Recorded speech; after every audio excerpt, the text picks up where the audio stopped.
Good evening everyone.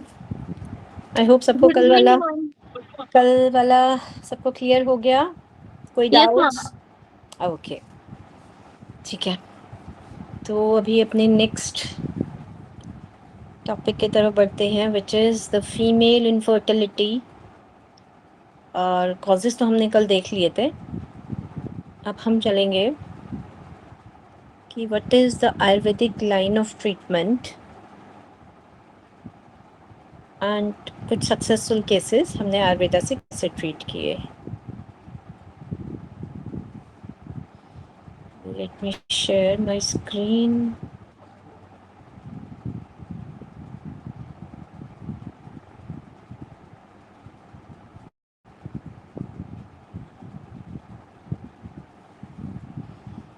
My screen is visible? Yes ma'am. Okay. तो जैसे कल हमने पढ़ा था बेसिक कि एनाटमी एंड फिजियोलॉजी एक कैसे जेनिटल ऑर्गन्स की मेल एंड फीमेल में काम करती है, बिकॉज जब तक हमें बेस नहीं क्लियर होगा तब तक हम फर्दर आगे उसको समझ नहीं सकते। टू अंडरस्टैंड फुली छोटे से छोटी चीज़ को भी इग्नोर नहीं करना है। जैसे मैंने कल भी बताया था कि कभी कभी बहुत एक माइनर सा रीज़न होता है और जिसकी वजह से जो है कंसीविंग नहीं हो पाती है।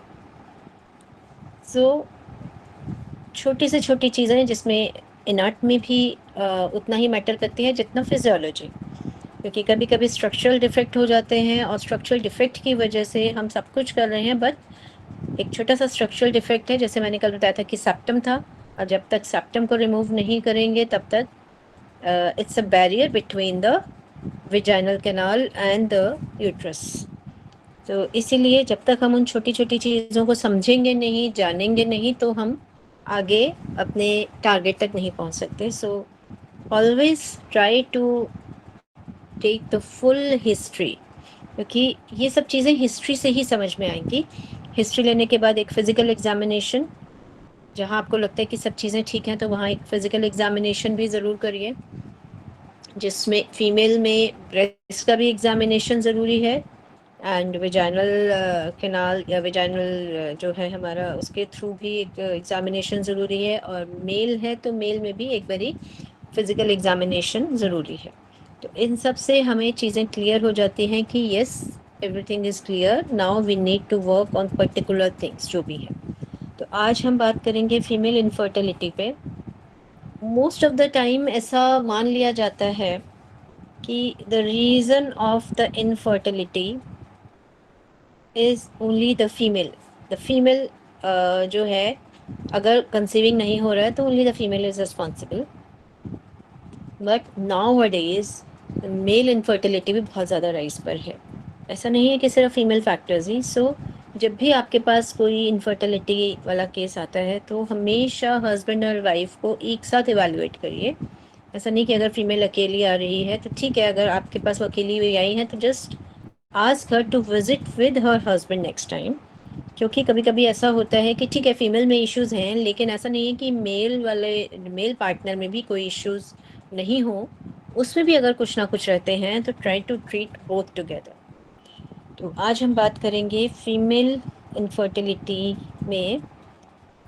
तो सबसे पहले जैसे हमने कल डिस्कस किया था कि जो चार इम्पॉर्टेंट फैक्टर्स होते हैं, ऋतु, क्षेत्र, अंबु और बीज, तो ये चार मेन पिलर्स हैं फॉर द हेल्दी कंसेप्शन।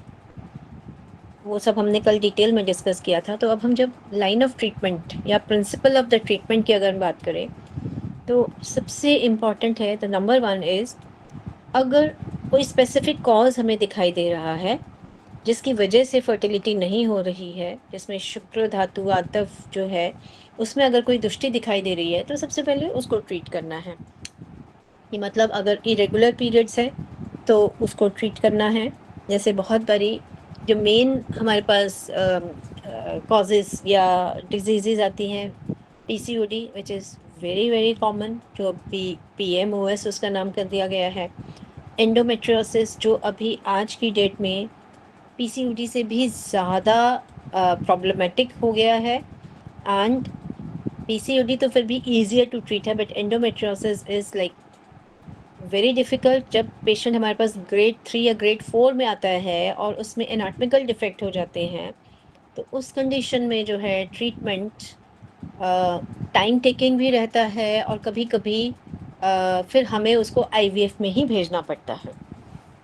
तो अगर कुछ ऐसे पर्टिकुलर कॉजेज़ लेकर आ रहा है patient, like this some of the common issues जिसमें लो एएमएच भी आता है, वो भी आजकल बहुत कॉमन है। फ़ैलोपियन ट्यूब ब्लॉकेज लेकर आ रहा है, पीसीओडी लेकर आ रहा है, एंडोमेट्रियोसिस लेकर आ रहे हैं, किसी तरह के इन्फ्लेमेटरी कंडीशन जैसे पीआईडी है, उस कंडीशन में आ रहे हैं, तो हम उन पर्टिकुलर कॉजेज़ को ट्रीट करते हैं। तो उसमें भी आयुर्वेद के प्रिंसिपल को ही हम फॉलो करेंगे कि अगर सपोज़ पीसीओडी है, तो जैसे मैंने कल भी बताया था कि पीसीओडी को अगर हम सिर्फ पीसीओडी लेकर ही ट्रीटमेंट प्लान बनाएंगे तो कभी भी सक्सेसफुल नहीं होगा। पीसीओडी पेशेंट डायग्नोसिस लेकर आ रहा है, लेकिन आपने अपना डायग्नोसिस आयुर्वेद के हिसाब से बनाना है कि कौन सा दोष, कौन सा धातु इफेक्ट हुआ है उसमें, कब से पेशेंट सफ़र कर रही है उस चीज़ से। हमने उसमें दोषों को ढूंढना है, कौन सा दोष जो है बड़ा हुआ है और उनको हमें कैसे साम्यावस्था में लाना है, उसके हिसाब से ही हम ट्रीट करेंगे। तो जो 20 योनि व्यापक बताए गए हैं, उन्हीं में से हमें उनको रूल आउट करना है। हमारे आचार्य ने जो 20 योनि व्यापक बताए हैं, वो अपने आप में संपूर्ण हैं। ऑल द गायनेकोलॉजिकल डिसऑर्डर्स उन्हीं 20 योनि व्यापक में आ जाते हैं। बस हमें पहचानना है और उसके हिसाब से अपना लाइन ऑफ ट्रीटमेंट बनाना है। नंबर 2 इज़ आहार विहार। जैसे मैंने कल भी बताया था कि हमारा आहार विहार जो है, वो भी अगर ठीक नहीं है, तो वहाँ से भी हमारे दोष जो हैं वो डिस्टर्ब हो जाते हैं, बैलेंस उनका ख़राब हो जाता है। कभी वात बढ़ गया, कभी पित्त दोष बढ़ गया या कफ़ा दोष बढ़ गया है, तो उससे मेंस्ट्रुअल साइकिल ख़राब हो रहा है या एग क्वालिटी अफेक्ट कर रही है, जिसकी वजह से फर्टिलिटी वाले इश्यूज़ आने शुरू हो जाते हैं। साइकोलॉजिकल ट्रबल्स, वो भी one of the most common reasons आजकल, क्योंकि स्ट्रेस सभी के साथ है, बच्चे से लेकर बड़े तक सभी जो हैं वो स्ट्रेस से सफ़र करते हैं। एंड स्ट्रेस के बारे में भी मैंने कल बताया था कि सामंजस्य हमारे आयुर्वेद में बताया गया है, फर्टिलिटी रेट को अचीव करने के लिए सामंजस्य, मन का साम्यावस्था में होना बहुत ज़रूरी है। अगर मन हमारा साम्यावस्था में नहीं है, तो उसको पहले साम्यावस्था में लाइए, क्योंकि बहुत सारे इनफर्टिलिटी के कॉजेज़ में स्ट्रेस फैक्टर जो है एक one of the major factor है आज के समय में। तो उसके लिए हमें मेथे अपने ऐड करने हैं, और हमारे पास पंचकर्म भी बहुत सारे हैं जिसके थ्रू हम मन को साम्यावस्था में ला सकते हैं। एंड नंबर 3 इज़ बल्ले औषधियाँ। तो use of the strength producing या बृंघन औषधियाँ या रसायनास जो हैं, ये भी जब हमारे बल को साम्यावस्था में लाते हैं। जैसे कल बताया था कि कभी-कभी बल या धातुश्रय की अवस्था में पेशेंट कभी-कभी इस कंडीशन में आ जाती है कि उसमें एनर्जी लेवल्स बहुत लो रहते हैं, जिसकी वजह से क्वालिटी ऑफ द एग सफ़र करती है। या कंसीविंग का जो एक अनदर पैरामीटर है, इम्प्लांटेशन के समय अगर इंटरनली इम्यून सिस्टम स्ट्रांग है, हार्मोनल स्टेटस अच्छा है, बल अच्छा है, तो आगे जो है वो इम्प्लांटेशन वाले फेज़ को सक्सेसफुली प्रेगनेंसी तक लेकर जाता है या उस फेज़ को सस्टेन करने में हेल्प करता है। तो बल का होना, जिसमें न्यूट्रिशनल डिफिशिएंसीज अगर हैं, तो पहले न्यूट्रिशनल फैक्टर्स को अच्छे से फुलफ़िल करिए। इसीलिए हमेशा ईच एंड एवरी फैक्टर पे फोकस करना है। ऐसा नहीं कि पेशेंट आया है तो आपने सिर्फ मेडिसिन्स लिख दिया और उसको बोला कि यही मेडिसिन खाने से आप ठीक हो जाएंगे। नो, हमेशा उसके हर फैक्टर को जब तक आप सपोर्ट नहीं करेंगे, स्ट्रॉन्ग नहीं करेंगे, तब तक एक हेल्दी कंसेप्शन जो है वो पॉसिबल नहीं हो पाएगा। तो इसीलिए nutritional deficiencies which is very common nowadays, vitamin D deficiency सब में है। और आयुर्वेद मानता है जो हमारे सप्त धातु हैं, रस रक्त मांस में अस्थि मज्जा एंड शुक्र, तो अस्थि मज्जा अगर स्ट्रांग नहीं है तो आगे शुक्र धातु जो है वो स्ट्रांग नहीं होगा या उतना पुष्ट नहीं होगा। इसीलिए सारे धातुओं का साम्यावस्था में रहना बहुत ज़रूरी है। और विटामिन डी डिफिशिएंसी है तो कहीं ना कहीं वो हमारी बोन हेल्थ को अफेक्ट कर रहा है, और बोन हेल्थ अगर अच्छा नहीं है तो वो शुक्र धातु को भी अफेक्ट करेगा। तो इसीलिए बल्ले बल्ले से मतलब न्यूट्रिशनल वाले फैक्टर्स को भी अच्छे से आपने ध्यान में रखते हुए अपने प्रिस्क्रिप्शन में इंक्लूड करना है। नंबर 4 जो है लाइन ऑफ ट्रीटमेंट में आता है बस्ती।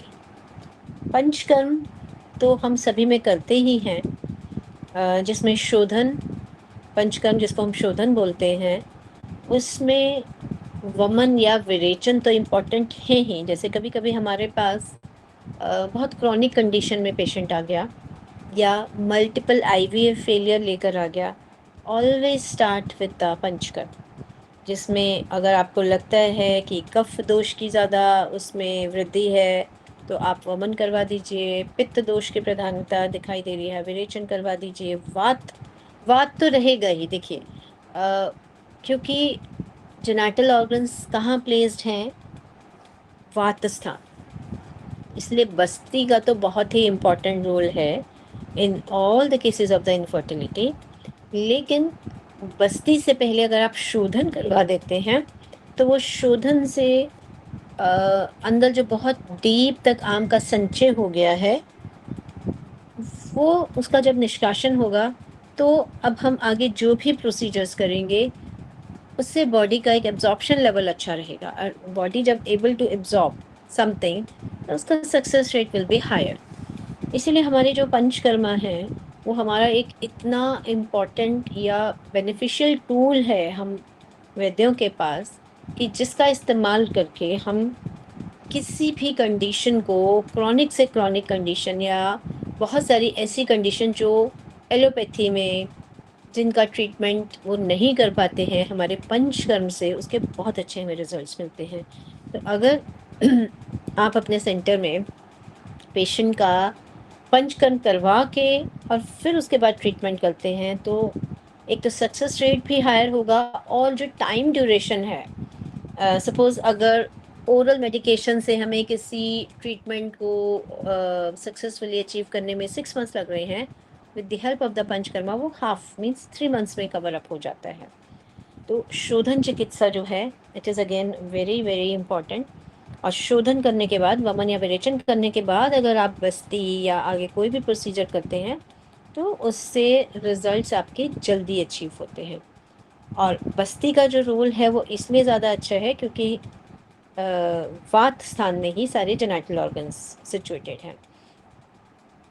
तो उसमें भी निरू बस्ती जो है वो नेक्टर मीन्स एक डिकॉक्शन वाली बस्ती। निरू किसको बोलते हैं, जिसमें कि हम क्वाथ बनाकर पेशेंट में देते हैं। क्वाथ बनाकर पेशेंट में जब हम देते हैं तो उससे बहुत डीप से हमारा स्रोतो अवरोध दूर होता है और वात का संचालन अच्छे से होना शुरू हो जाता है।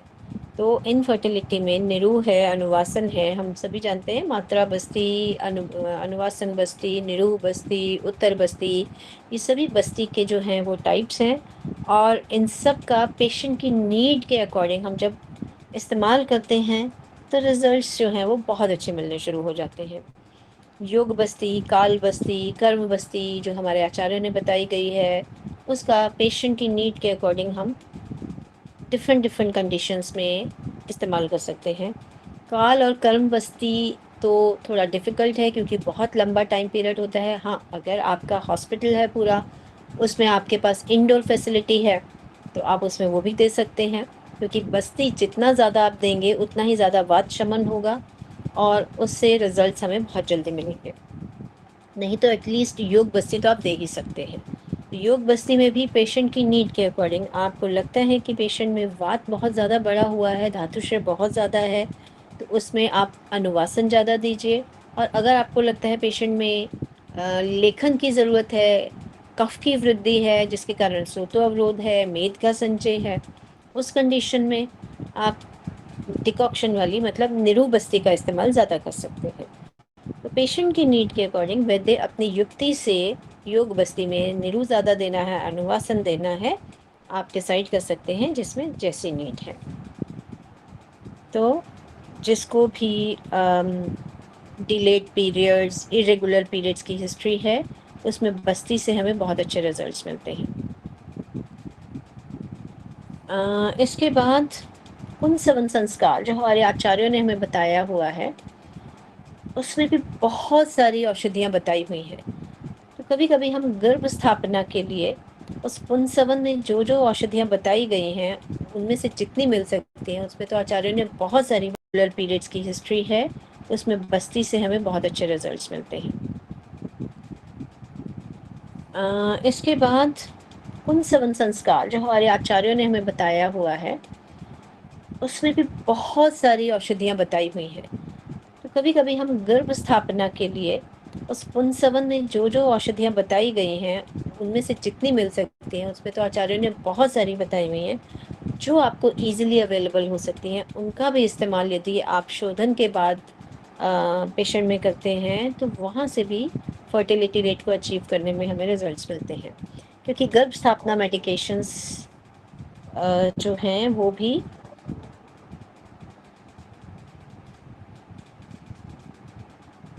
कभी-कभी अनएक्सप्लेन्ड इनफर्टिलिटी में बहुत अच्छा रोल प्ले करती हैं। तो पुंसवन संस्कार के लिए जिसमें वटशुंग भी है, गिलोय भी है, पीपल भी है, तो इन सब में से आपको जो ईज़िली अवेलेबल हो सकती हैं, उनका इस्तेमाल कर सकते हैं। उनको आप नस्से की फॉर्म में भी दे सकते हैं, चूर्ण फॉर्म में भी दे सकते हैं और इसके अलावा ओरल फॉर्म में भी दे सकते हैं। कुछ प्रजास्थापन गण जो हैं हमारे ब्राह्मी, ऐन्द्री, सहस्रवीर्यम, शतवीर्य, तो इनको आप सिंगल फॉर्म में भी यूज़ कर सकते हैं या कॉम्बिनेशन की फॉर्म में भी यूज़ कर सकते हैं। इनका जानना इसलिए ज़रूरी है कि कभी-कभी क्लासिकल मेडिसिन्स ना यूज़ करके अगर आप कोई पेटेंट भी यूज़ करते हैं, तो आप अच्छे से इंग्रीडिएंट्स को पढ़ लीजिए जिनमें प्रजास्थापन की हैं औषधियाँ, तो आप उनको यूज़ कर सकते हैं। क्योंकि बहुत सारी कंपनियाँ आजकल पेटेंट मेडिकेशंस भी बना रही हैं। तो फॉर योर गाइडेंस कि इन जिनमें ये सारी प्रजास्थापन गण की औषधियाँ हैं, उनको आप यूज़ कर सकते हैं और जिनमें ये सब नहीं है, तो आप उनको रिजेक्ट भी कर सकते हैं।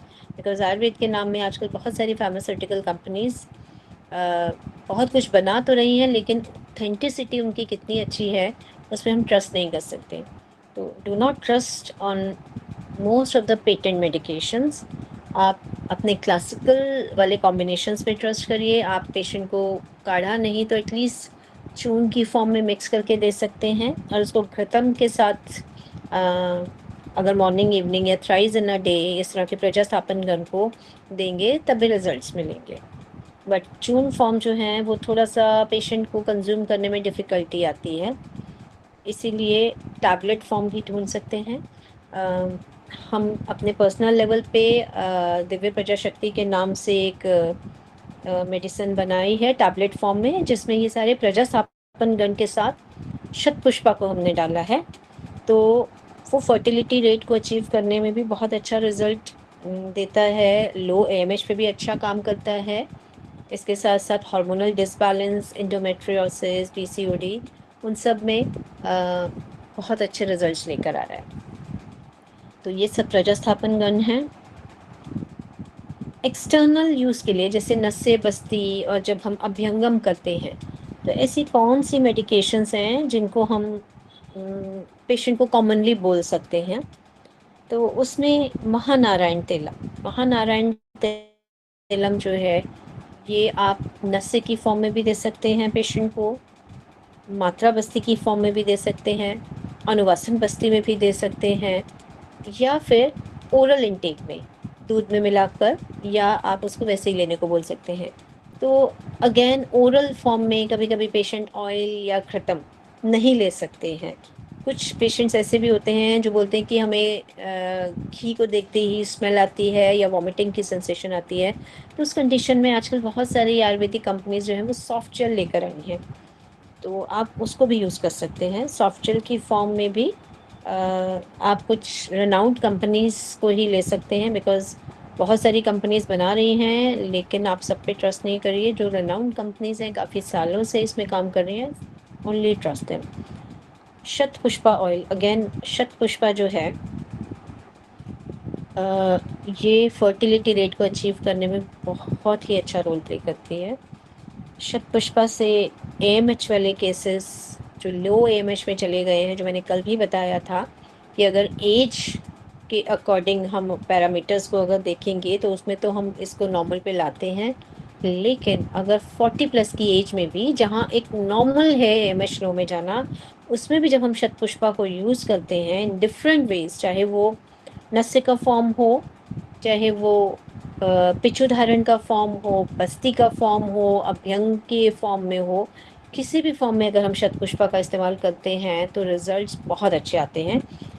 Even at the age of 43 and the 44 I have seen the positive results with the Shatapushpa. तो शतपुष्पा के साथ साथ और भी गर्भ स्थापक मेडिकेशंस, और उसके साथ में अगर हम पंचकर्म यूज़ करते हैं, तो ये कुछ ऐसी मेडिकेशंस हैं जो हमें बहुत अच्छे रिजल्ट्स अचीव कराने में हेल्प करते हैं। लेकिन पेशेंट की प्रकृति को देखकर ही हमेशा सब चीज़ें यूज़ करनी है। लहसुन तेल, लहसुन को क्योंकि रसायन में माना गया है, लेकिन अगर पेशेंट की पित्त प्रकृति है, उस कंडीशन में हम लहसुन ऑयल को डायरेक्टली नहीं दे सकते हैं। लहसुन का शीर पाक बनाकर दे सकते हैं या उसको किसी और के साथ मिक्स करके दे सकते हैं। बला तेल वात शमन में बहुत अच्छा काम करता है। अगेन शीर वाला, जिसमें दुग्ध के साथ पाक करके बनाया गया है, बल्ले भी है और वात शमन भी करेगा। धनवंतरम ऑयल, इसको भी हम वात शमन के लिए और फर्टिलिटी रेट को अचीव करने के लिए यूज़ करते हैं। तो देखिए यहाँ पर सभी के सभी ऑयल जो हैं वात शमन पे ज़्यादा अच्छे से काम कर रहे हैं, क्योंकि most of the time infertility वाला जो इशू है वो वात के बढ़ने से होता है, वात प्रधान होता है इसमें। हमेशा अपने आपने जब भी ट्रीटमेंट करना है फर्टिलिटी का, तो वात को हमेशा साम्य अवस्था में लाने की कोशिश करनी, along with the other doshas, और कौन से साथ में इन्वॉल्व है उसको भी ध्यान में रखना है।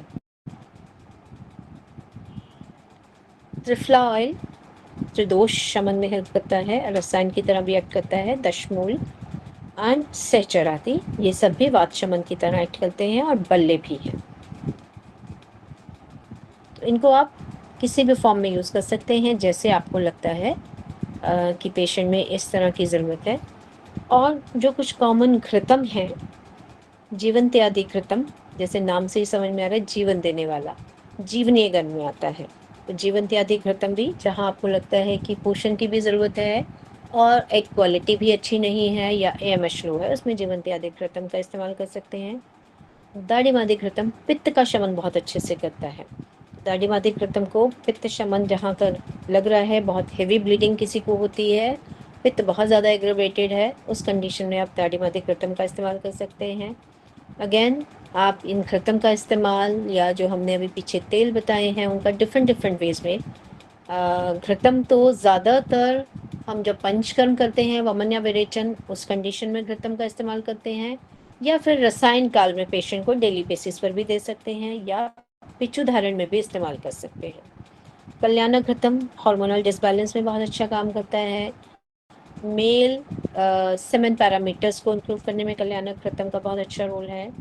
शतावरी अगेन हार्मोनल डिसबैलेंस को बहुत अच्छे से मेंटेन करता है।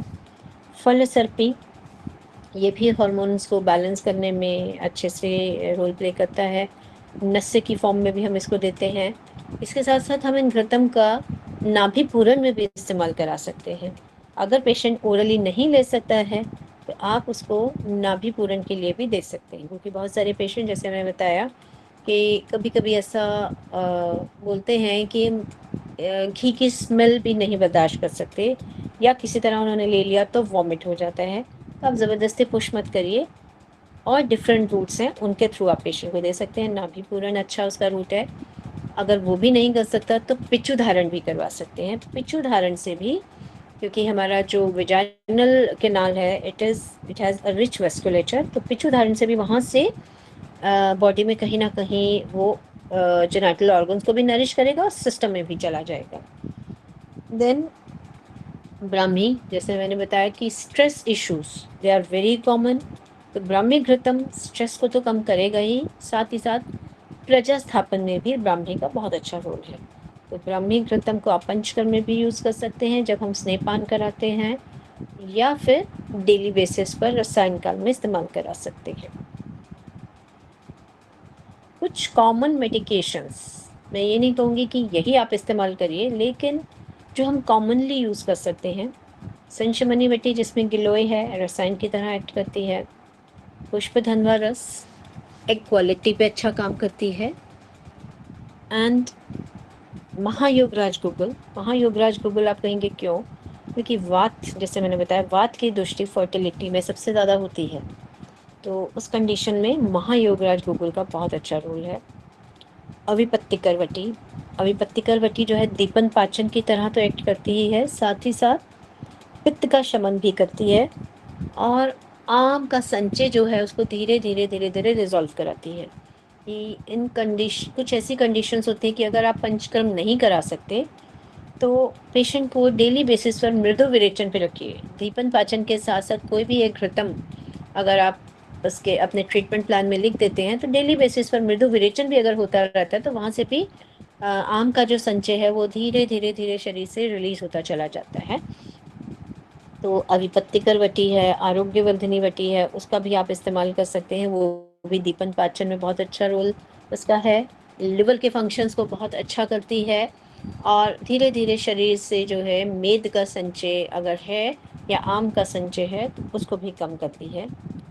पुत्र जीवक, पुत्र जीवक वैसे तो आजकल बैन है, लेकिन फिर भी अगर आपको चूर्ण फॉर्म में या किसी और फॉर्म में मिलती है तो ये गर्भ स्थापन में आती है।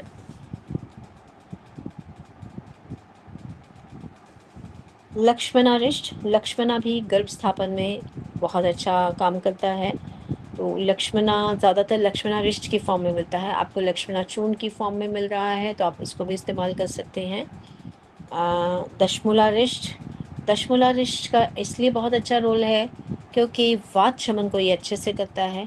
तो आपको अगर लगता है कि पेशेंट में अनएक्सप्लेन इनफर्टिलिटी है और वात की कोई दुष्टि है तो दशमूलारिष्ट का इस्तेमाल कर सकते हैं। जीरकारिष्ट एंड अशोकारिष्ट, बट आसव अरिष्ट का बहुत सोच समझ के इस्तेमाल करना है, क्योंकि आसव और अरिष्ट अगर पेशेंट पित्त प्रधान है तो उसमें पित्त को बढ़ाता है। इसीलिए आसव और अरिष्ट को पित्त प्रधान लोगों में नहीं देना है ज़्यादा। कफ प्रधान में आप आराम से दे सकते हैं, वातज में भी दे सकते हैं, लेकिन पित्त प्रधान में आप आसव अरिष्ट मत दीजिए। उसको कषाय फॉर्म में दे दीजिए या किसी और फॉर्म में दे दीजिए, या और कोई मेडिकेशंस आप यूज़ कर सकते हैं। अशोक जैसे हम सभी जानते हैं एक बहुत अच्छा यूट्राइन टॉनिक है। कुछ पेशेंट्स जिनमें हेवी ब्लीडिंग की हिस्ट्री रहती है, मेनोरेजिया, मेट्रोरेजिया, तो उस कंडीशन में अशोक को, और अगर पेशेंट पित्त कंडीशन, पित्त डोमिनेंट है, तो अशोक को आप चूर्ण फॉर्म में, अशोक का घृतम भी आता है, उस तरह से भी इस्तेमाल कर सकते हैं। अशोक के सिरप हैं, अशोक की वटी आती है, आप उस तरह से इस्तेमाल करिए। अशोकारिष्ट मत यूज़ करिए क्योंकि most of the time patient Ashokarishta already लेकर आता है। तो एक तो अपने प्रैक्टिस को थोड़ा सा यूनिक बनाइए, जो कॉमन मेडिकेशंस हैं उनको आप यूज़ ना करके आप डिफरेंट वर्जन्स में उनको यूज़ करिए। और पेशेंट को इन सब चीज़ों के साइड इफ़ेक्ट अगर आप समझाएंगे कि आसव अरिष्ट हर कोई नहीं ले सकता, तो वो समझ के आप पे ट्रस्ट भी करेंगे। सबसे इम्पॉर्टेंट चीज़ होती है कि पेशेंट को आप अपने ट्रस्ट में लीजिए। एक बारी अगर वो ट्रस्ट डेवलप हो जाता है तो आप जो भी बोलेंगे वो पेशेंट ब्लाइंडली फॉलो करेगा, और वो ट्रस्ट जब डेवलप हो जाता है तो हम देखते भी हैं कि रिजल्ट्स भी बहुत जल्दी मिलते हैं। बहुत सारे ऐसे पेशेंट्स हमारे पास आते हैं जिनके मन में बहुत सारे डाउट्स रहते हैं, तो उनके डाउट्स को तो क्लियर करना ही है, साथ साथ ट्रस्ट भी बिल्ड करना है। और एक बारी वो ट्रस्ट जब बिल्ड हो जाता है तो पेशेंट आपके साथ हमेशा टच में भी रहता है, रिजल्ट्स भी अच्छे मिलते हैं, एंड आप अगर कुछ भी बोलते हैं तो पेशेंट उसको बहुत जल्दी से एक्सेप्ट भी कर लेता है। अब आते हैं कुछ ऐसी कॉमन डिजीज़ेस एंड उनका ट्रीटमेंट क्या रहेगा। जैसे मैंने बताया पीसीओडी या पीसीओएस, जो आजकल पीएमओएस के नाम से आ गया है, थिन पीसीओएस। अगर कोई आपके पास थिन वाला पेशेंट आ गया है जिसमें वातज, जिसको हम वातज योनि दोष में ले सकते हैं, क्योंकि ज़्यादातर वात के कारण जो है धातुश्रय हो जाता है और उससे पेशेंट थिन एंड लीन हो जाता है, तो उसमें वात शमक चिकित्सा देनी है। दीपन पाचन तो हमें देना ही है। मेध्य और बल्य, जिसमें शतावरी या शतपुष्पा, इनको ज़रूर देना है। काला तिल और काला जीरा, ये मेंस्ट्रुअल साइकिल को रेगुलेट करने में इनका बहुत अच्छा रोल है। आप इसका पेशेंट को काढ़ा बना के इस्तेमाल करने को बोल सकते हैं, गुड़ मिला के या इनका ज़्यादा से ज़्यादा इस्तेमाल करने को बोल सकते हैं। अगर कोई ओबेस पेशेंट पीसीओएस का आ रहा है तो उसमें कफ शामक चिकित्सा पे ज़्यादा ध्यान देना है। लेखन चिकित्सा करनी है एंड पंचकर्म करना है। पंचकर्म तो आप सभी में कर सकते हैं। तो ये कुछ कॉमन लाइन ऑफ ट्रीटमेंट है। देन एंडोमेट्रियोसिस, जैसे मैंने बताया आजकल बहुत ही कॉमन है। तो इसमें वात का अनुलोमन, क्योंकि ये वात दृष्टि से होता है। एंडोमेट्रियोसिस ज़्यादातर वात दृष्टि से होता है, जिसमें अपान वायु का अनुलोमन जब नहीं हो पाता, उस कंडीशन में पेन होना शुरू होता है, पेनफुल पीरियड स्टार्ट होते हैं। Endometriosis is very painful condition, जिसमें कभी कभी पेशेंट को इतना सिवियर पेन होता है कि इवन आफ्टर द इंजेक्टेबल्स भी उसका पेन ख़त्म नहीं होता। जब एंडोमेट्रियोसिस जो है वो स्टेज 2, स्टेज 3, स्टेज 4 की तरफ जाता है, पेन इतना सीवियर होता चला जाता है कि not only during the periods but through out the month वो पेन फील करता है। तो उस कंडीशन में हमें क्या चिकित्सा देनी, हमारा लाइन ऑफ ट्रीटमेंट क्या रहेगा? वात का अनुलोमन करना, दीपन पाचन तो आपने देना ही है। तिक्त पाचन चिकित्सा, जैसे पंच तिक्त घृतम है, गुगलु तिक्त घृतम है, इनका भी हम इस्तेमाल कर सकते हैं। पित्त और वात शमन के साथ साथ लेखन भी करना है, क्योंकि अंदर सिस्ट बन चुके हैं। एंडोमेट्रियोटिक सिस्ट जो हैं ये बड़े कॉमन हैं। जब स्टेज 3 की तरफ जाना शुरू होता है पेशेंट, स्टेज 2 से स्टेज 3 की तरफ में हेमरेजिक सिस्ट जब बन जाते हैं तो उसमें थोड़ा हम लेखन भी करेंगे। मेट्रोरेजिया एंड मेनोरेजिया ये भी बहुत कॉमन है, जिसको हम अस्विग्धर बोलते हैं। इस कंडीशन में दीपन पाचन के साथ साथ स्तंभक चिकित्सा। स्तंभन में हमारे पास बहुत सारी ऐसी चीज़ें हैं जिसमें पुष्यानुग है, इसको भी हम दे सकते हैं। अशोक जो है यूट्रस में टोनिंग की तरह एक्ट करता है। पित्त शामक में प्रवाल पिष्टी है, प्रवाल पंचामृत है, सूत शेखर है, इनका भी हम इस्तेमाल कर सकते हैं। एंड इसके साथ साथ कभी कभी पित्त बढ़ने का कारण स्ट्रेस होता है, इसीलिए इन सब के साथ साथ में एंटी स्ट्रेस मेथे ज़रूर ऐड करने हैं। और यूट्राइन टॉनिक तो मैंने आपको बता ही दिया। इसके बाद आते हैं ल्यूकोरिया या वाइट डिस्चार्ज। तो अगर आप किसी रिमोट एरिया में प्रैक्टिस कर रहे हैं तो वहाँ पर इस तरह के केसेस ज़रूर देखने को मिलेंगे, क्योंकि ये वाले केसेस जो हैं अनहाइजेनिक कंडीशंस की वजह से very common in the remote areas in the females. और वो क्या करती हैं कि बिगिनिंग में जब डिजीज़ शुरू हो रही है वो बताती नहीं है, और जब बीमारी बहुत उसको हमने फॉलिकल स्टडी करवाया, अच्छा साइज़ पे एग रप्चर किया, हस्बैंड का सीमेन वॉश करा के आईयूआई कर दिया, एंड उसका जो है वो कंसीविंग हो गया, पॉजिटिव आया, पूरा एंटीनेटल केयर उसने लिया और उसका भी हेल्दी बेबी डिलीवर हुआ। सो जो केसेस एलोपैथ में भी कभी कभी ट्रीटेबल नहीं है, वो आयुर्वेद, पंचकर्म थेरेपीज और इन सब रसायन औषधियों से उसमें हमें रिजल्ट्स मिलते हैं। ये सारा उसी का ट्रीटमेंट प्लान है। अब नेक्स्ट केस की तरफ चलते हैं। प्रियंका इसका नाम था, ये भी 34 इयर्स की एज में आई थी। इसने भी ये वेस्ट बंगाल में रहती थी एंड ऑनलाइन इसने कंसल्ट किया था। मैरिज को 2 साल हो गए थे और सारे फैक्टर्स ओके थे, बट उसका भी एमएच लो की तरफ था थोड़ा, उसको आईवीएफ सजेस्ट कर दिया गया था। एलोपैथ में तो किसी भी चीज़ का एक सक्सेसफुल ट्रीटमेंट नहीं है, और अगर उनको रिजल्ट्स नहीं मिलते तो डायरेक्टली वो आईवीएफ एडवाइस कर देते हैं, आईयूआई या सीधा IVF. But patient was not willing for IVF. उन्होंने ऑनलाइन अप्रोच किया मुझे। फर्स्ट मंथ में हमने कुछ दीपन पाचन मेडिकेशन उसको दी, रसायन औषधियाँ दी, लक्ष्मणा उसको हमने दिया और एलोस कंपाउंड दिया, जो कि एग क्वालिटी को अच्छा करता है, एएमएच को भी इम्प्रूव करने में हेल्प करता है और गर्भस्थापन में भी आता है। सेकेंड मंथ में मैंने उसका फॉलिकल स्टडी करवाने को बोला कि लेट्स सी कि फॉलिकल्स किस तरह से ग्रो कर रहे हैं। उसमें उसका एग जो है बहुत अच्छे साइज़ पर रप्चर हुआ और उसी में उसने कंसीव कर लिया। उसने भी पूरा एंटीनेटल केयर लिया और successfully she also delivered the healthy baby. Next case है,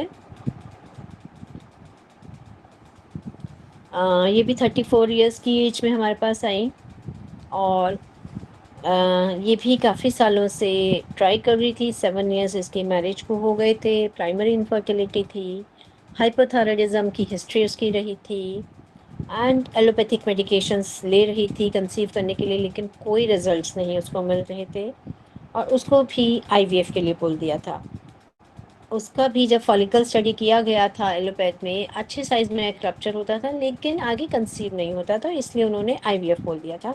but she was not willing for IVF. उन्होंने आयुर्वेद में अप्रोच किया और सबसे पहले मैंने उसका शोधन प्लान किया, दोनों हस्बैंड एंड वाइफ का, क्योंकि एक हेल्दी एग और हेल्दी स्पर्म ही जब यूनियन होकर एक हेल्दी एम्ब्रियो फॉर्मेशन होता है तो वहीं से एक हेल्दी प्रेगनेंसी होती है।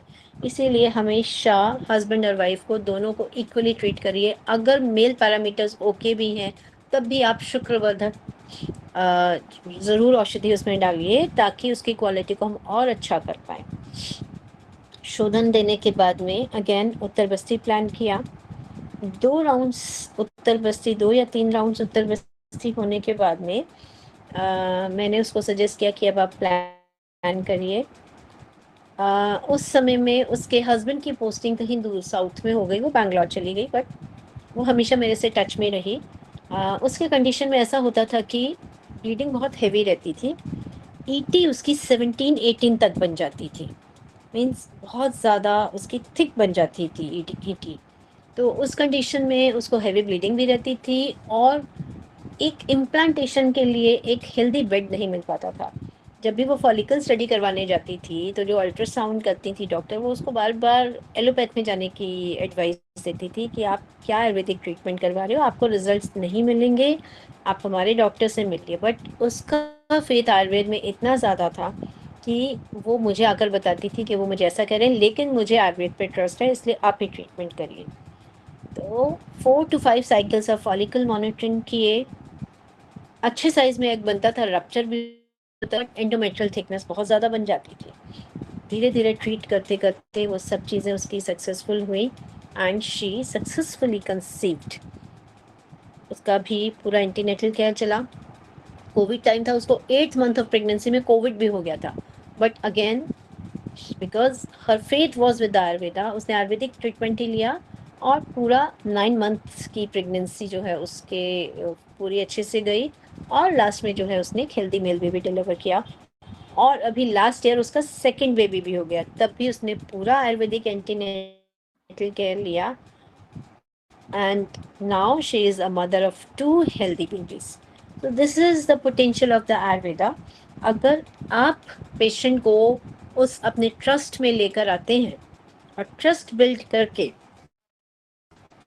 जब पेशेंट जो है उस ट्रस्ट के साथ आपसे ट्रीटमेंट लेता है तो रिजल्ट्स ज़रूर मिलते हैं। बहुत ही कम ऐसे केसेस होते हैं जो सक्सेसफुल नहीं होते हैं कि जहाँ पेशेंट जो है वो वेट नहीं कर पाता है या मिसगाइड हो जाता है या ट्रस्ट के साथ नहीं लेता।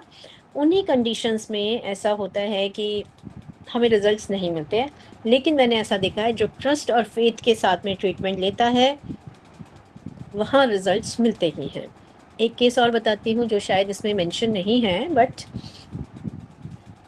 उसका भी ऐसा केस था कि bilateral tubal blockages, PCOD, thyroid से रिलेटेड इश्यूज उसको थे, बहुत ही डिलेड पीरियड्स आते थे और ट्यूबल ब्लॉकेज भी था। तो सबसे पहले हमने शोधन किया, उत्तर बस्ती किया। उत्तर बस्ती करने के बाद में उसके ट्यूब्स जो हैं वो ओपन हो गए। फिर हमने उसका फॉलिकल स्टडी करवाना शुरू किया, तो वो फॉलिकल जो थे वो बहुत ही स्लो ग्रो करते थे, डे 25 में जाकर वो रप्चर करते थे। धीरे धीरे हमने उसको योग बस्ती की तरफ हम लेकर गए, योग बस्ती उसका प्लान किया, योग बस्ती प्लान करा, लेकिन वो कंसिस्टेंट ट्रीटमेंट नहीं लेती थी और जब कंसिस्टेंसी उसकी नहीं रहती थी तो उसके पीरियड जो हैं वो रेगुलर नहीं हो पाते थे।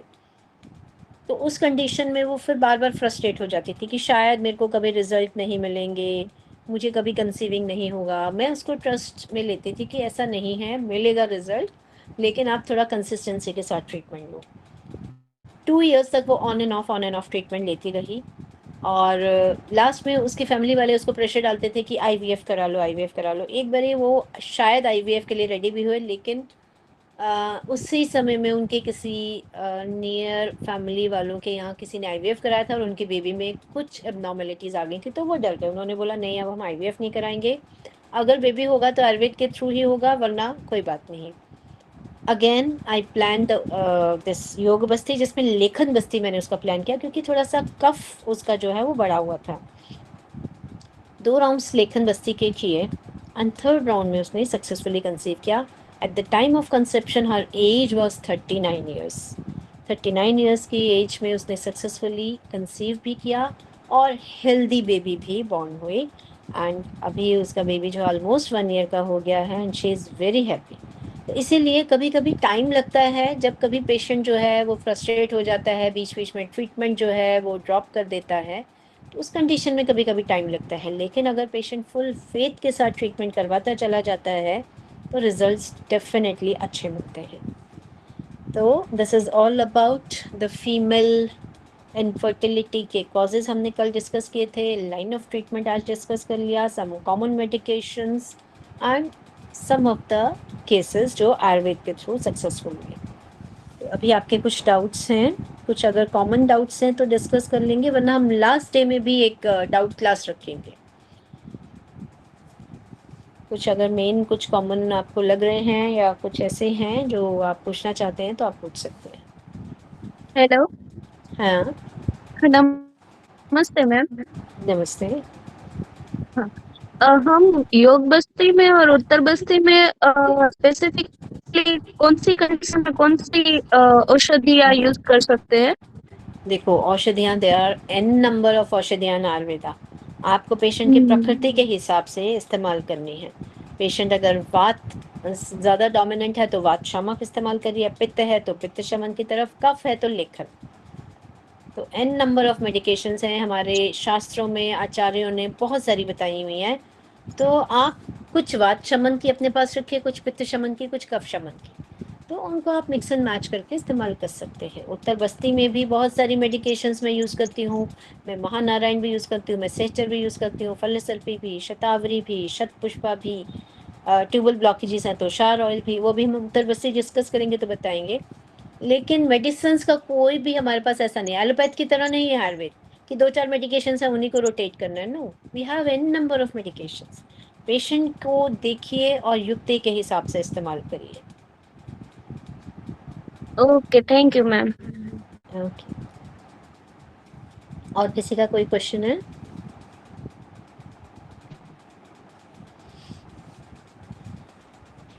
Hello ma'am. हाँ जी।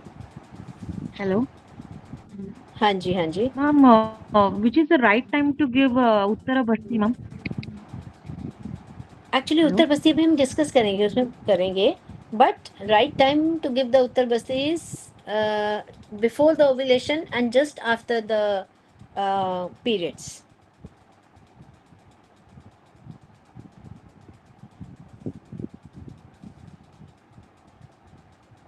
और किसी का कोई क्वेश्चन?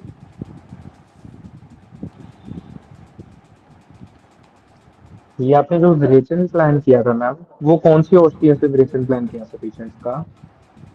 देखो, उसमें भी पेशेंट की क्या कंडीशन है, जिसको हमें मतलब दोष दोष प्रधान कौन सा है। सपोज बेसिकली हम विरेचन कब प्लान करते हैं, जब पित्त प्रधान होता है ना। तो पित्त प्रधान अगर है तो उसमें हम त्रिफला लेते हैं। त्रिफला के साथ में कभी कभी हम अगर हमें लगता है कि एएमएच कम है या एग क्वालिटी अच्छी नहीं है, तो हम शतावरी, जीवंती आदि, धात्री आदि कुछ भी प्लान आउट कर सकते हैं।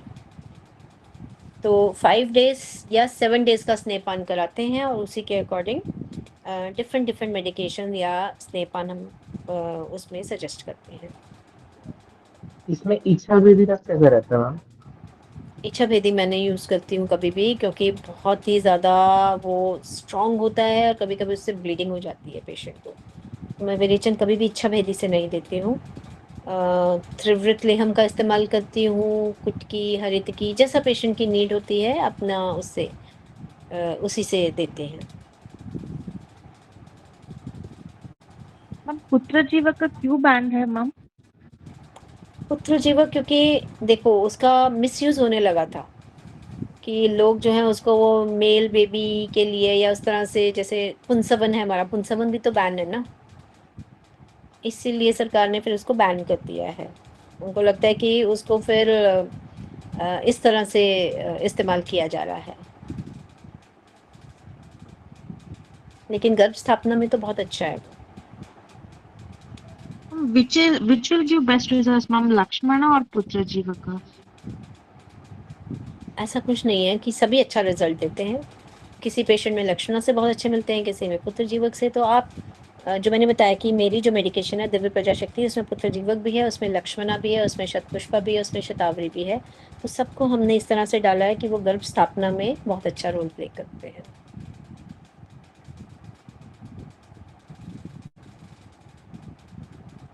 यहाँ पे जो मैम पीआईडी होता है, किसी पेशेंट का हम्म। डायग्नोज आ जाए उसके अंदर पीआईडी है पेशेंट को, तो हम पीआईडी को पित्तज समझ कर ट्रीट करेंगे ना, पित्त कफज? देखिए एक्यूट, अगर एक्यूट है तो पित्तज में लेंगे, क्रॉनिक हो गया तो कफ में ले लेंगे, क्योंकि कोई भी एक्यूट कंडीशन में पित्त इन्वॉल्व होता है। तो एक्यूट पीआईडी को यस पित्त में लेंगे, बट क्रॉनिक कंडीशन को हम कफज में ले लेंगे। तो अगर मैम पित्तज जिसको हम ले रहे हैं तो इसमें तो विरेचन भी प्लान कर सकते हैं पेशेंट का हाँ सबसे बिल्कुल पहले। कर सकते हैं, मृदु विरेचन या लघु विरेचन जैसा भी है वो प्लान कर सकते हैं।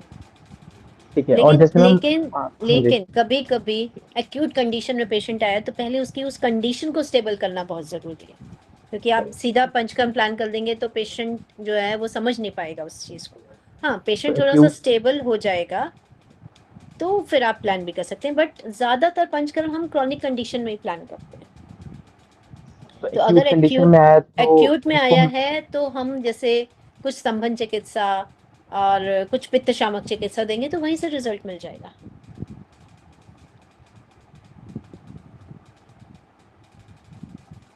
मैम फॉलिकुलर अरेस्ट होता है तो क्या कर सकते हैं मैम? फॉलिकुलर अरेस्ट में भी वात की दृष्टि है कहीं ना कहीं, तो वात को अगर हम बैलेंस करेंगे, बस्ती देंगे तो उससे रिजल्ट मिल जाते हैं। तो मैंने कहा ना कि हम कभी भी सिम्टम को नहीं ट्रीट करेंगे, सिम्टम के पीछे कारण क्या है, अगर उसको ट्रीट करेंगे तो रिजल्ट मिलेगा। मैम एक्चुअली मैंने एक पेशेंट को उसको फॉलिकुलर अरेस्ट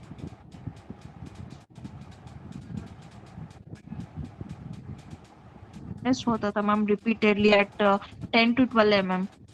सो मैंने उसको वातानुलोमन के लिए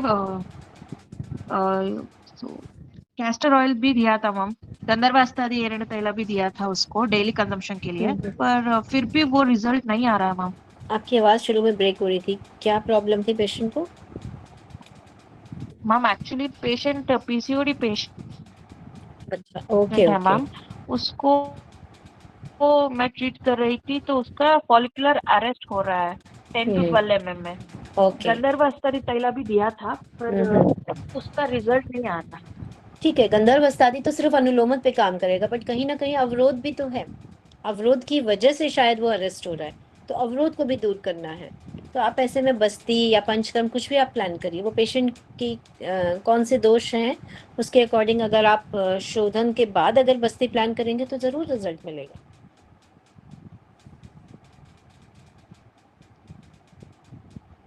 कफ प्रधान होगा पेशेंट सो या उसमें बस्ती देंगे तो रिजल्ट अच्छा आएगा ना मैम? यस यस, उत्तर बस्ती भी देना होगी ना? उत्तर बस्ती भी दे सकते हैं, योग बस्ती भी प्लान कर सकते हैं, और अगर कफ प्रदान है तो लेखन बस्ती भी प्लान कर सकते हैं, उस कंडीशन में भी रिजल्ट मिलेगा।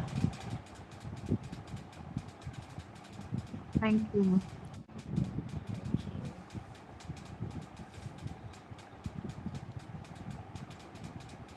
और किसी के कोई डाउट्स? नहीं तो आपको अगर लगता है आप नोट डाउन कर लीजिए, हम लास्ट डे में एक डाउट क्लास ही रखेंगे, उसमें हम सारे डाउट्स को डिस्कस करेंगे।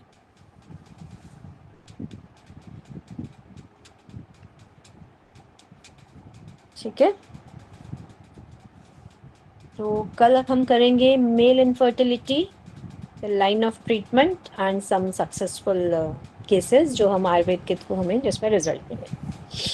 ओके, तो आज का वाइंड अप करते हैं। Okay, good night, take Thank you, care, ma'am. Bye bye. Ma'am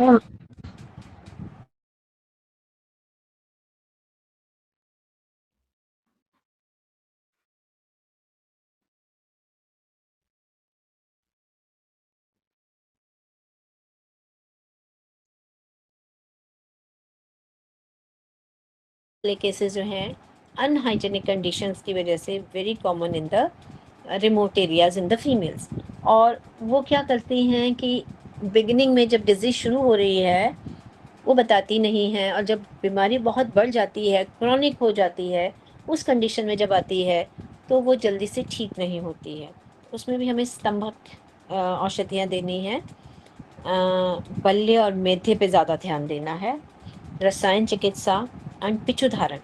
योनि धावन के साथ साथ अगर हम पिचु धारण करवाते हैं तो उससे एक तो बल्ले भी होता है, स्तंभन भी हो जाता है, जिसमें हम बला तेल, सहचर आदि इनका भी पिचु धारण करवा सकते हैं। और नहीं तो हम घृतम से भी करवा सकते हैं, शतावरी का घृतम या जीवनत्यादि घृतम। अगर पेशेंट कंसीव भी करना चाह रही है तो इन घृतम के साथ में भी पिचु धारण करवा सकते हैं। फाइब्रॉइड या पॉलिप का अगर केस आपके पास आ रहा है, जिसको हम वात कफज योनि दृष्टि में लेते हैं, उसमें दीपन पाचन के साथ साथ लेखन और अनुलोमन चिकित्सा पे ध्यान देना है। और उत्तर बस्ती से भी इसमें रिजल्ट्स मिलते हैं। लेकिन फाइब्रॉइड का अगर साइज 5 सेंटीमीटर या उससे बिलो है, उसमें तो हम चिकित्सा करेंगे। 5 सेंटीमीटर से अबव है, 6 या 8 के बीच में आ रहा है, तो उसमें आप रिस्क मत लीजिए। अगर पेशेंट फिर भी तैयार है आपसे ट्रीटमेंट करने के लिए, तभी आप चिकित्सा कीजिए, क्योंकि जब साइज़ ज़्यादा बड़ा हो जाता है तो कभी कभी वो रिजॉल्व नहीं होता है। बट उस कंडीशन में आप पेशेंट को ऐसा बोल सकते हैं कि सर्जरी करवा कर अगर फिर आपके पास आता है, फिर आप पंचकर्म करते हैं, तो रिकरेंस के चांसेस एटलीस्ट नहीं होंगे। लेकिन अगर बिलो 5 सेंटीमीटर्स में है तो उसमें हमारी शोधन चिकित्सा से और इस सब से रिजल्ट्स मिल जाते हैं।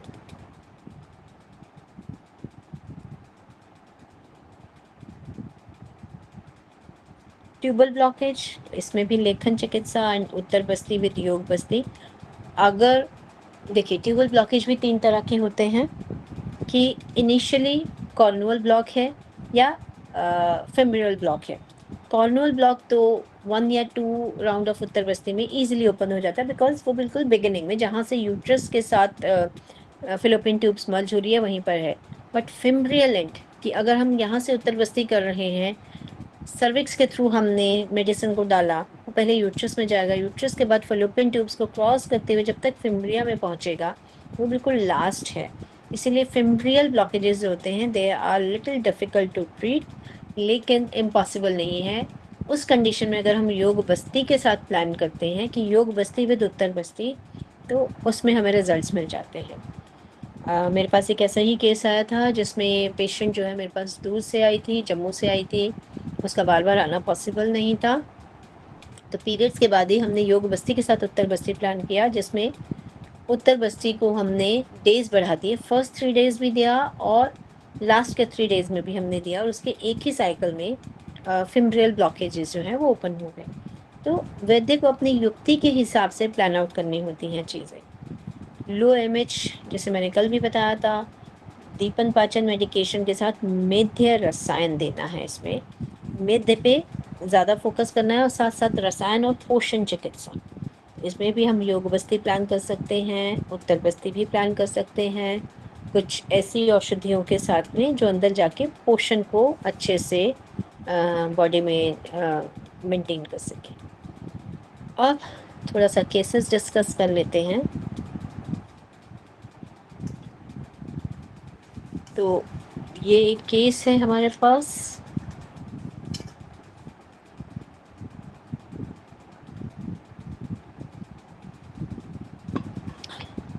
थर्टी 4 ईयर्स की एज में वो मेरे पास आई, एंड ऑनलाइन ही उसने सबसे पहले हमें अप्रोच किया था, और वो इंडिया में नहीं रहती थी, मलेशिया में थी। उसकी मैरिज को 8 ईयर्स हो चुके थे।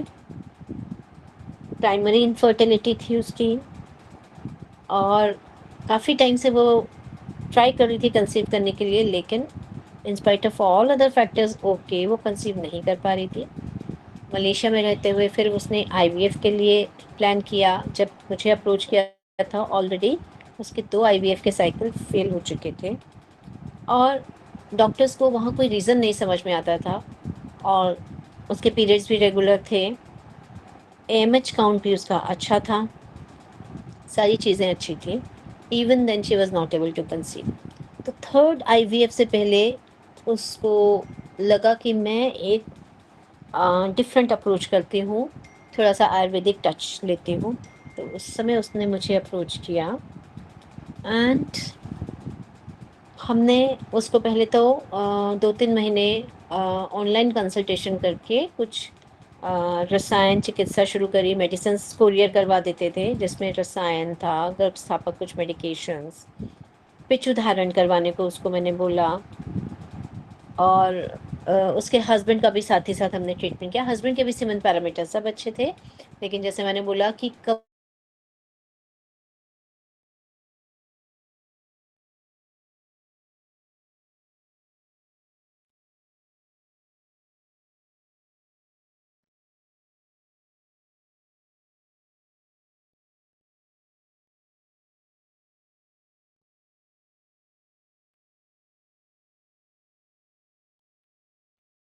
उतने वाले हैं, आप अगर कुछ कुछ थेरेपीज़ वहाँ पे करना चाहेंगे तो हम उसके लिए रेडी हैं।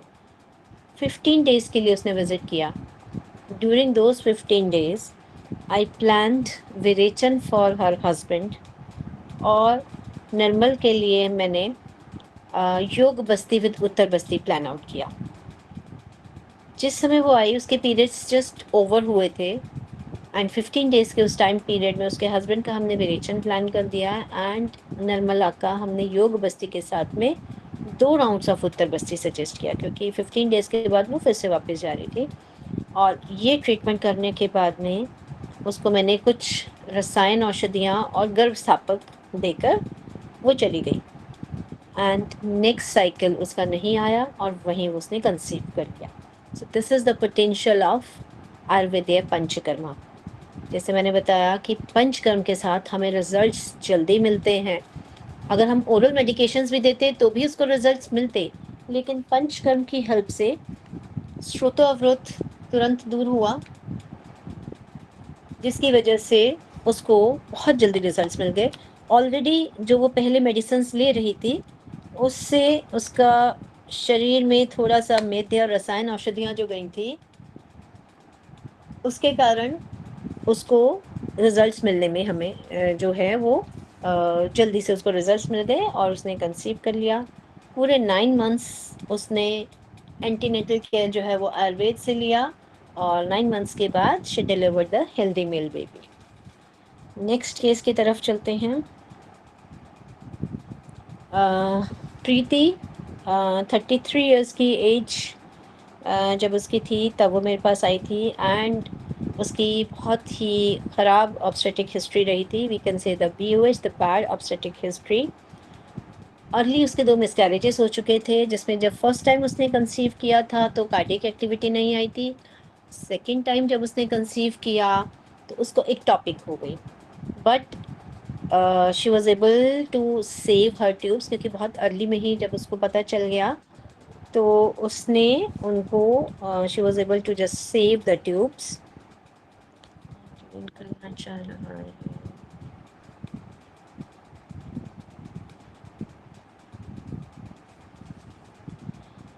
तो 2 ऐसी हिस्ट्री लेने के बाद में, एक तो उसको बहुत ज़्यादा एंजाइटी हुई थी। जब उसने फर्स्ट टाइम मेरे पास विज़िट किया था, बहुत ज़्यादा एंजाइटी वाली कंडीशन थी उसकी। वो जब बात कर रही थी तो बहुत ज़्यादा परेशान थी, फ्रस्ट्रेटेड थी, डिप्रेस थी। उसके पीरियड्स रेगुलर थे, लेकिन उसका AMH लो था, और AMH was below 0.5, and periods बिल्कुल रेगुलर थे। हस्बैंड को थोड़े से गैस्ट्रिक इश्यूज़ रहते थे, क्योंकि उसका वर्क फ्रॉम होम था, कोविड वाला टाइम चल रहा था, वर्क फ्रॉम होम था उसका, तो जिसकी वजह से उसको गैस्ट्रिक इश्यूज़ थे। तो मैंने उसके हस्बैंड का विरेचन प्लान किया, एंड प्रीति का वमन प्लान किया। दोनों का पंचकर्म करने के बाद में रसायन औषधियाँ दी, और प्रीति का मैंने उत्तर बस्ती किया। 2 राउंड से उत्तर बस्ती मैंने किए थे। थर्ड करने से पहले ही उसने कंसीव कर लिया। अब जब उसने कंसीव किया, एंजाइटी फैक्टर्स उसके और बढ़ गए, उसको उसके मन में जो डर था कि मेरे प्रीवियस 2 इस तरह से खराब हुए हैं, इस बार ही कैसा होगा। Again she was in anxiety. जब मैंने उसका फॉलिकल स्टडी करवाया था, उसमें बहुत अच्छा एक्सरसाइज बना था। 10 डेज के बाद में उसको कुछ अर्ली प्रेगनेंसी के जो हैं वो सिम्टम्स आने शुरू हुए। मैंने बीटा एससीजी करवाया, बीटा एससीजी रेज्ड आया और उसके नेक्स्ट डे ही उसको स्पॉटिंग की हिस्ट्री स्टार्ट हो गई। वो फिर से डर गई कि अभी मेरा फिर से ये कंसीव जो है ये ख़राब हो जाएगा मेरी प्रेगनेंसी। मैंने उसी समय उसको शिरोधारा दिया, जिस समय उसको एंजाइटी वाले फैक्टर्स आने शुरू हुए। शिरोधारा देने के बाद में उसकी वो चीज़ें नॉर्मल हुई एंड नेक्स्ट डे जब उसने बीटा एससीजी करवाया तो वो डबल हो गया। देन उसकी प्रेगनेंसी जो है वो पॉजिटिव आई। अल्ट्रासाउंड उसने करवाया, उसमें कार्डियक एक्टिविटी भी आ गई, वो फिर से हैप्पी मोड में आ गई। But again after some days in her second month या I think the beginning of the third month उसको ब्लीडिंग होने लगी। वो फिर से डर गई, फिर से हमने इसका स्कैन कराया, but the baby was absolutely fine क्योंकि एंटीनेटल केयर आयुर्वेद के थ्रू जा रहा था। तो इस तरह से इश्यूज आते गए, लेकिन क्योंकि हमने पंचकर्म कर दिया था, शोधन हो गया था, रसायन चिकित्सा हो गई थी, साथ ही साथ आयुर्वेदिक एंटीनेटल केयर चल रहा था, तो किसी तरह का भी हार्म बेबी को नहीं हुआ। एंड उसकी पूरी 9 मंथ्स की जर्नी जो है उसमें थोड़े थोड़े ऑब्स्टिकल्स आते गए क्योंकि वो उसको एंजाइटी बहुत ज़्यादा हो जाती थी, लेकिन लास्ट में she delivered healthy baby. And पूरा एंटीनेटल केयर लेने के साथ साथ लास्ट में हमने उसको प्रिपेयर भी किया नेचुरल और नॉर्मल डिलीवरी के लिए, और उसकी डिलीवरी भी नॉर्मल और अच्छे से हुई। एक और नेक्स्ट केस हम डिस्कस करते हैं। This is again very interesting case. Ruchi जो 32 इयर्स की एज में चंडीगढ़ से विज़िट किया था उसने किसी के रेफरेंस से। उसके केस में भी पहले एक टॉपिक प्रेगनेंसी हुई थी इमीडिएटली आफ्टर द मैरिज, जिसकी वजह से लेफ़्ट ट्यूब उसकी रिमूव कर दी गई थी। लेफ़्ट ट्यूब रिमूव होने के बाद में कुछ टाइम उसने ट्राई नहीं किया। दोबारा जब उसने ट्राई करना शुरू करा कुछ मंथ्स तक, उसको जब प्रेगनेंसी नहीं हुई, then she visited her nearest gynaec. तो उन्होंने जब टेस्ट कराए तो she was diagnosed with the hyperthyroidism. तो उस कंडीशन में उसकी वो मेडिकेशन स्टार्ट हुई और उसके बाद फिर से उसने ट्राई करना शुरू करा। फिर भी जब नहीं अचीव हुआ कंसीविंग, फिर से उसने विज़िट किया तो उन्होंने कुछ और टेस्ट करे तो उन्होंने बताया कि आपका एएमएच भी लो है एंड एग क्वालिटी अच्छी नहीं है। और एक ट्यूब तो ऑलरेडी थी ही नहीं, और जो दूसरी ट्यूब थी वो भी जब उन्होंने टेस्ट किया तो वो ब्लॉक थी। मीन्स एक ट्यूब तो एक टॉपिक प्रेगनेंसी के टाइम में पहले ही रिमूव कर दी गई थी और जो राइट ट्यूब ठीक ठाक थी वो भी ब्लॉक हो गई थी। एग क्वालिटी भी अच्छी नहीं थी, राइट ट्यूब भी ब्लॉक हो गई थी, हाइपरथायरॉयडिज्म भी था। तो उस कंडीशन में डॉक्टर्स ने इवन आईवीएफ के लिए भी उनको मना कर दिया था कि आईवीएफ भी जो है डोनर एग से करना पड़ेगा, अगर करना भी पड़ा, क्योंकि आपकी एक क्वालिटी अच्छी नहीं है, आपकी कंडीशन इतनी अच्छी नहीं है कि आईवीएफ भी आपके केस में सक्सेसफुल नहीं होगा। She was very very depressed and frustrated जब हमारे पास उसने विजिट किया। हमने उसको एश्योरेंस दिया कि आयुर्वेद के साथ हम पूरी कोशिश करेंगे आपको रिजल्ट्स अचीव करवाने में। सबसे पहले उसका शोधन करवाया, वमन, क्योंकि सारी कंडीशंस जो थी उसको वमन की तरफ इंडिकेट कर रही थी, क्योंकि ब्लॉकेज जब भी होता है हम कफ की दृष्टि लेकर चलते हैं। एंड हाइपरथायरॉयडिज्म थायराइड के फंक्शंस में भी हमें वमन ही सबसे पहले जो है वो समझ में आया। वमन करवाया, उसके बाद 3 राउंड्स ऑफ उत्तर बस्ती दिए। थर्ड राउंड में जब हमने उत्तर बस्ती किया तो जब हम उत्तर बस्ती करते हैं और ब्लॉकेजेस क्लियर हो जाते हैं तो पता चल जाता है, क्योंकि पेशेंट बताते हैं कि यस वहाँ से कुछ फ्लूइड या कुछ सेंसेशन हो रही है पास होने की। But to be more clear मैंने उसको बोला आप एक बारी टेस्ट करवा लीजिए कि ट्यूब्स क्लियर हुई हैं कि नहीं हुई हैं। उसने नेक्स्ट साइकिल में अपने ट्यूब्स का टेस्ट करवाया और जो राइट ट्यूब पहले ब्लॉक थी वो भी ओपन हो गई। अब उसके हस्बैंड में भी कुछ इश्यूज थे, ईडी के इश्यूज थे या और भी बहुत सारे कुछ इश्यूज थे, अभी मुझे याद नहीं है। तो उसने बोला कि अब मैं और वेट नहीं करूँगी, आप मेरा आईयूआई कर दीजिए। तो हस्बैंड को बुलाकर वो चंडीगढ़ से ही आए। उसका हमने फॉलिकल स्टडी करवाया, अच्छा साइज़ पे एग रप्चर किया, हस्बैंड का सीमेन वॉश करा के आईयूआई कर दिया एंड उसका जो है वो कंसीविंग हो गया, पॉजिटिव आया, पूरा एंटीनेटल केयर उसने लिया और उसका भी हेल्दी बेबी डिलीवर हुआ। सो जो केसेस एलोपैथ में भी कभी कभी ट्रीटेबल नहीं है, वो आयुर्वेद, पंचकर्म थेरेपीज और इन सब रसायन औषधियों से उसमें हमें रिजल्ट्स मिलते हैं। ये सारा उसी का ट्रीटमेंट प्लान है। अब नेक्स्ट केस की तरफ चलते हैं। प्रियंका इसका नाम था, ये भी 34 इयर्स की एज में आई थी। इसने भी ये वेस्ट बंगाल में रहती थी एंड ऑनलाइन इसने कंसल्ट किया था। मैरिज को 2 साल हो गए थे और सारे फैक्टर्स ओके थे, बट उसका भी एमएच लो की तरफ था थोड़ा, उसको आईवीएफ सजेस्ट कर दिया गया था। एलोपैथ में तो किसी भी चीज़ का एक सक्सेसफुल ट्रीटमेंट नहीं है और अगर उनको रिजल्ट्स नहीं मिलते तो डायरेक्टली वो आईवीएफ एडवाइस कर देते हैं, आईयूआई या सीधा IVF. But patient was not willing for IVF. उन्होंने ऑनलाइन अप्रोच किया मुझे। फर्स्ट मंथ में हमने कुछ दीपन पाचन मेडिकेशन उसको दी, रसायन औषधियाँ दी, लक्ष्मणा उसको हमने दिया और एलोस कंपाउंड दिया जो कि एग क्वालिटी को अच्छा करता है, एएमएच को भी इम्प्रूव करने में हेल्प करता है और गर्भस्थापन में भी आता है। सेकेंड मंथ में मैंने उसका फॉलिकल स्टडी करवाने को बोला कि लेट्स सी कि फॉलिकल्स किस तरह से ग्रो कर रहे हैं। उसमें उसका एग जो है बहुत अच्छे साइज़ पर रप्चर हुआ और उसी में उसने कंसीव कर लिया। उसने भी पूरा एंटीनेटल केयर लिया और successfully she also delivered the healthy baby. Next case है,